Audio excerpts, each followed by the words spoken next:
Ocasio-Cortez also spent the day slamming Amazon's plans to open a second headquarters in Queens, even as Mayor Bill de Blasio and Governor Andrew Cuomo cheered the move. Joining us now, the mayor of New York City, Democrat Bill de Blasio. Good to have you back on the show this morning. Great to be here, Mika. So, Mr. Mayor, explain the tax breaks that Amazon is getting, and do they offset the benefits, do you think? Because Alexandria Ocasio-Cortez and others are worried it's too much of a give. 25,000 new jobs coming to New York City. Let's just start with that. Could go as high as 40,000. We're going to see in New York City alone over $13 billion in tax revenue coming to our city so that we can do things to help all New Yorkers. This has been, I think, an extraordinary moment for New York City. A lot of big things are happening in New York City right now, and I think it's all interrelated. We are the safest big city in the country. We have almost 4.5 million jobs. We have a strong social fabric, a sense of fairness that we're creating in the city, and an incredible workforce and a diverse workforce. That's what attracted Amazon. Amazon wanted a whole host of different types of subsidies and concessions. We wouldn't give it to them. What we got in the end was a 9-to-1 ratio of the amount of revenue we're going to get back for any kind of incentives that they got.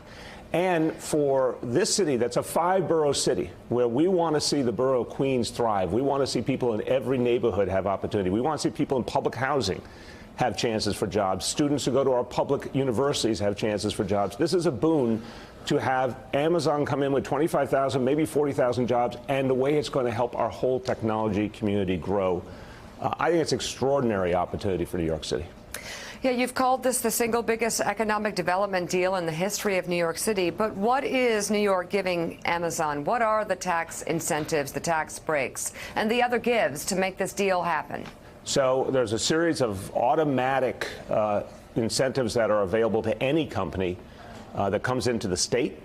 There's a series of incentives that are available to companies that build in the outer boroughs. Those are all automatic. Any company who qualifies, they're getting those type of things. They wanted additional concessions. Again, we weren't willing to do that. Other states offered, as you know, vast incentive packages.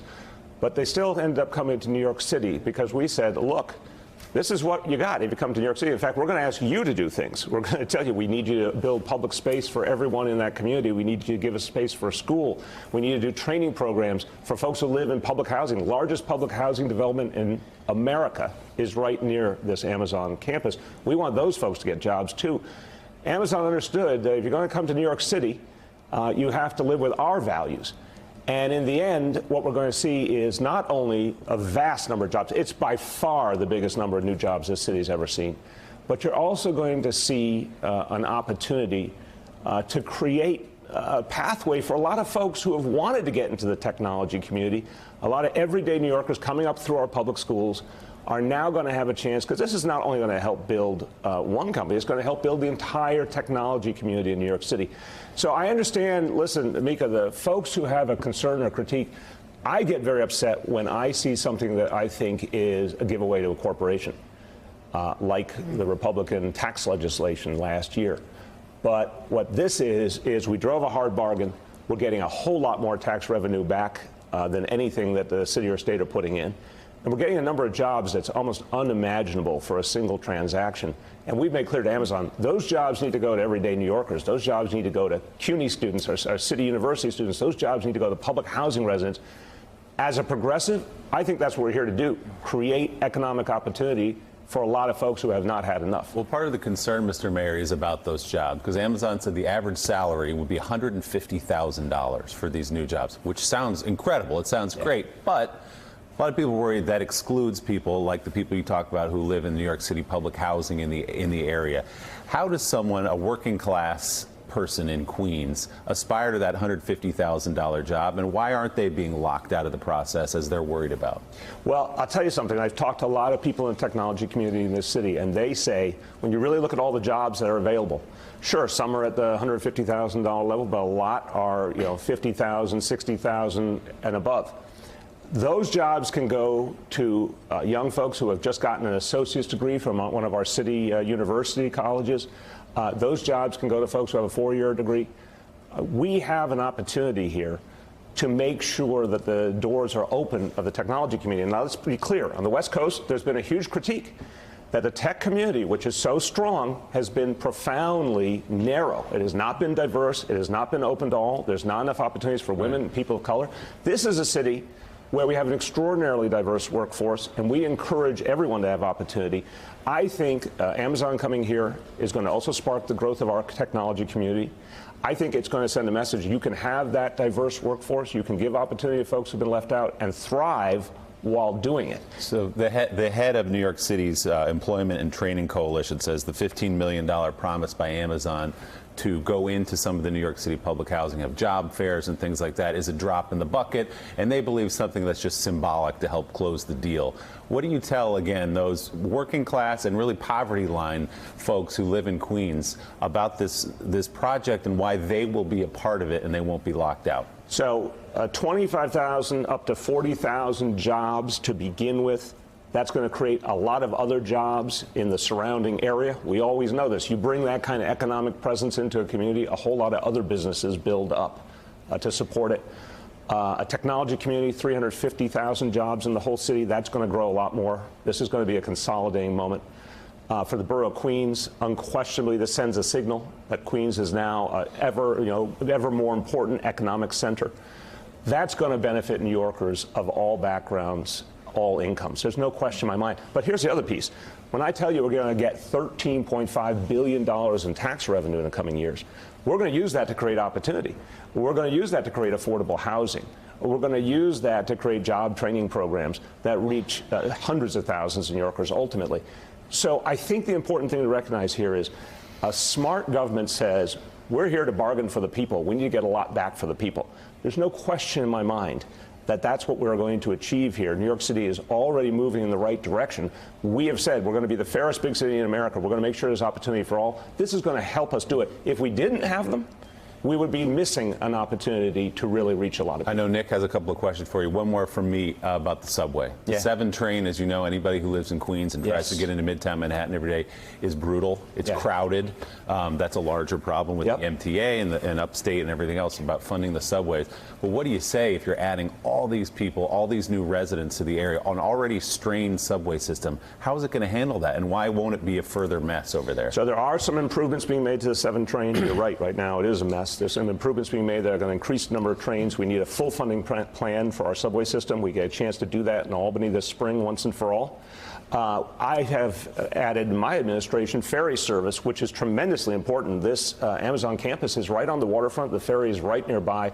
That's going to give people an entirely different opportunity, and ferry service is growing rapidly in New York City, something we should have done a long time ago. It's working. But there's other things we need to do. Long Island Railroad goes nearby. There's a place we can add a stop on the Long Island Railroad, taking people into Penn Station. We can add shuttle buses in the community, taking people to the ferry stop. There are things we can do to improve transportation. Has Amazon offered to pay for any of that in terms of subway repairs and upgrades? Look, this was a very specific deal. We understood there was going to be a lot of investment by us, the public sector, in that community, no matter what, Amazon or no Amazon, because Long Island City, that part of Queens, has been growing intensely. What we wanted from Amazon was a clear commitment on jobs.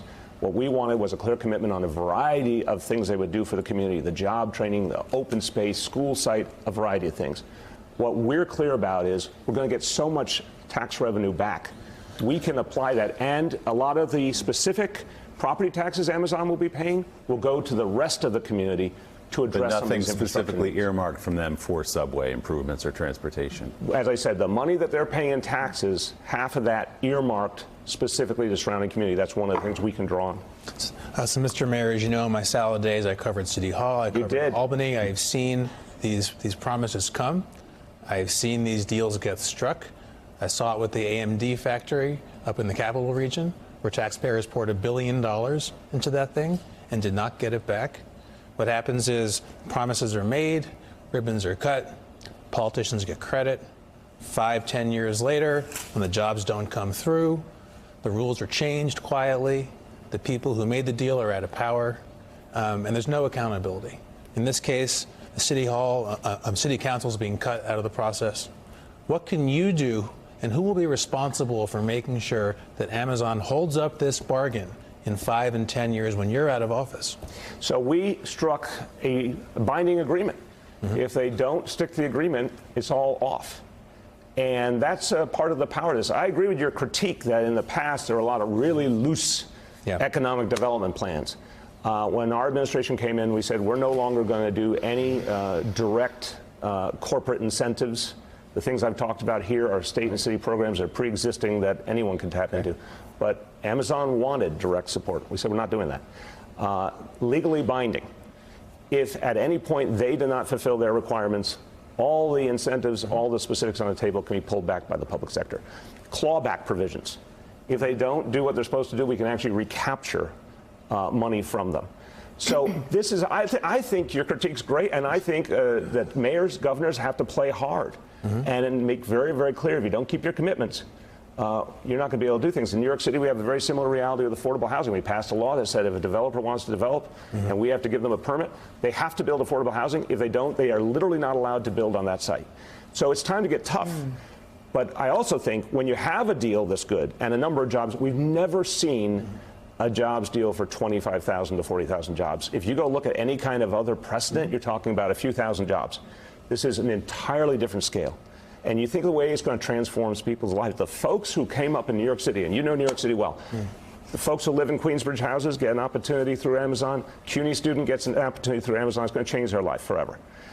We want to make that happen. But if Amazon blinks, with all due respect to them, and tries not to keep their end of the deal, we have real tools to enforce on them. Okay. Mayor de Blasio, before you go, give us your take on what Democrats learned in these midterms elections. Did they learn to, go way progressive and continue leaning way left, or was it a more convoluted lesson, given the slow trickle of wins ultimately? I think it's three things, Mika. It's don't talk about Donald Trump. He does plenty of talking on his own. He's his own worst salesman. Obviously, we saw in the election result over 6 million more votes for Democrats for Congress nationwide. Hillary Clinton won with 3 million more. That's more than double. Don't talk about Donald Trump. Talk about health care. Talk about basic economic reality, college debt. Talk about the fact that people need new and better jobs in areas like renewable energy.